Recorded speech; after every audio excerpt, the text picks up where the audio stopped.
Tam gözəl izləyicilər, gəlmişik bir dənə yerə kanalizasiya atmağa motorla zadla. Demək, burada bir dənə kanalizasiya var. Buradan girirsən, demək, girdim bura. Padvaldır. Padvalında aşağı. Burada tualetdir, ünvanetdir. Bir də padvaldan aşağı yeri var. Bax daha.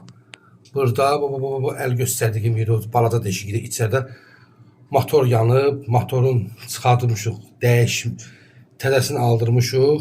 Motor da düşüb orada bağlıdır. Bunu da zibillərin tərtəmiz eləyəcək. Yəni kimdə belə bir işlər varsa, mən Ehtram Usta 7-24 saat qulluğunuzdayım. Bunu da ki, hər adam ora girməz ha. Hər adam orada girib motoru açıb bağlamaz. O mümkün deyil, çətin şeydir. Yəni kimdə belə şamboları, motor yanırsa, motor dəyişmək lazımdır. Ya kanalizasiya xətti açmaq lazımsa, yəni boy bir kanalizasiya aid nə iş varsa, xətt tutulmaqdır, xətt çəkməkdir, xətt yumaqdır, şambolanın suyu çəkilməyidir, ondan sonra məftillə açılmağa, aparatla açılmaqlarına hamısı xidmətimizdə var. Mən Usta Ehtram.